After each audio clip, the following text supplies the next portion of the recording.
Hi అండి. ఏంటి ఈరోజు స్పెషల్స్ అనుకుంటున్నారా? ఈరోజు నా స్టైల్‌లో చికెన్ అయితే తయారు చేస్తున్నా. ఎలా చేయాలో మీరే చూసేయండి ఒకసారి. ముందుగా ఆయిల్ వేసుకొని పెనంలో, అందులో కొంచెం నెయ్యి వేసుకొని, అందులో కట్ చేసిన ఆనియన్స్ సన్నగా తురిమిన ఆనియన్స్ అయితే వేసుకొని బ్రౌన్‌గా అయ్యేంత వరకు వెయిట్ చేయాలి. బ్రౌన్‌గా అయిన తర్వాత ఒక ప్లేట్‌లోకి అయితే తీసుకొని, నేనైతే 1 కిలో చికెన్ అయితే యూస్ చేస్తున్నా. సో, 1 కిలో చికెన్ అయితే ప్యాన్‌లో వేసుకొని, బాగా మెత్తగా ఉడికేంత వరకు ముక్క మొత్తం ఉడికేంత వరకు చూసుకోవాలి. అందులోనే కొంచెం ఉప్పు, కారం వేసుకొని మొత్తం బాగా ఉడికేంత వరకు ఉంచుకోండి. ఉప్పు, కారం బాగా పట్టేంత వరకు. తర్వాత అదే ఆయిల్‌లో మళ్ళీ కొంచెం ఆయిల్ యాడ్ చేసుకొని, మిరపకాయలు వేగిన తర్వాత అందులో కొంచెం మసాలా ముద్ద కొంచెం ఎక్కువ క్వాంటిటీలో వేయండి. ఎందుకంటే వాటర్ లేకుండా చేస్తున్నా.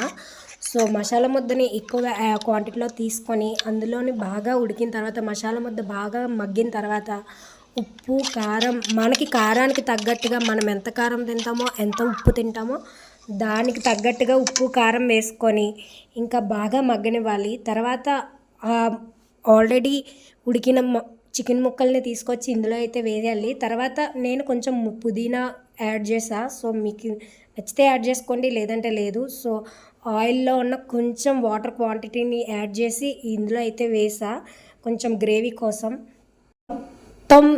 ఇది మొత్తం ముక్కలకి మసాలా మొత్తం పట్టేంత వరకు కొంచెం ఉడకనివ్వాలి. ఈలోపు మా బొబ్బు కూడా వచ్చేసి నేను చేస్తా అనుకుంటూ వచ్చేసి తినేస్తున్నాడనమాట. సో, వేసిన తర్వాత ఇందులో కొంచెం గరం మసాలా, తర్వాత చికెన్ మసాలా కూడా యాడ్ చేసుకోండి. తర్వాత బాగా మిక్స్ చేయాలి. మొత్తం మసాలా మొత్తం ముక్కలన్నిటికి పట్టేంత వరకు. చికెన్ అయితే అయిపోయింది. ఇప్పుడు ఈ బ్రౌన్ ఆనియన్స్ని కూడా యాడ్ చేసుకోండి. సో, చాలా బాగుంటుంది. నా దగ్గర కొత్తిమీర లేదు టైంకి, మీ దగ్గర కొత్తిమీర ఉంటే యాడ్ చేసుకోండి.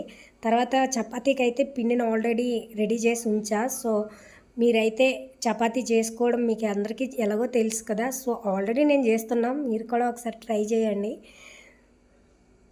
సో, చపాతీ అయితే మాది కూడా రెడీ అయిపోయింది. చూసారు కదా. ఇప్పుడు చపాతీ ప్యాన్లో వేసుకోవడమే. ఇది కొంచెం డిఫరెంట్ అనమాట. ఆయిల్ కానీ ఏమి వేయకుండా ఓన్లీ చపాతీని అట్లా కాల్చేసి సైడ్న పెట్టుకొని ఒక 2 చపాతీస్ కాల్చుకొని సైడ్న అయితే పెట్టుకున్నా. ఇప్పుడైతే నేను ఘీ అయితే యాడ్ చేస్తున్నా. చూసారు కదా, పతంజలి ఘీ అంట. మా ఆయనగారు కొత్తగా తీసుకొచ్చారు. అప్పటి వరకు గోవర్ధన్ ఘీ అయితే యూజ్ చేసేవాళ్ళమి. సో, ఈసారి ఇది తీసుకొచ్చారు, ఎలా ఉందో చూద్దామని చెప్పేసి.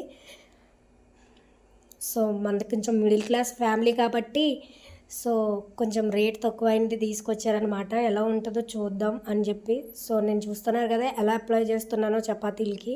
వేడిగా ఉన్నప్పుడు అప్లై చేస్తేనే తొందరగా చపాతీలకి అంటుకుంటుంది, లేదంటే వాటికి అంటుకోదనమాట. సో, చూస్తున్నారు కదా, చపాతీ మొత్తానికి నెయ్యి అయితే అంటుకుంది. సో, దీన్ని హాట్ బాక్స్లో పెట్టేసుకొని సర్వ్ చేసుకొని ఇంకా చికెన్ వేసుకొని తినేయడమే. చాలా బాగా వచ్చింది. చాలా అంటే చాలా బాగా వచ్చింది. చూస్తున్నారుగా.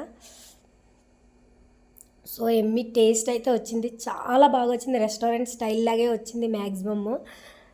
చాలా బాగా నచ్చింది మాకైతే. మా పిల్లలు కూడా బాగా ఎంజాయ్ చేశారు. చాలా అంటే చాలా ఎంజాయ్ చేశారు.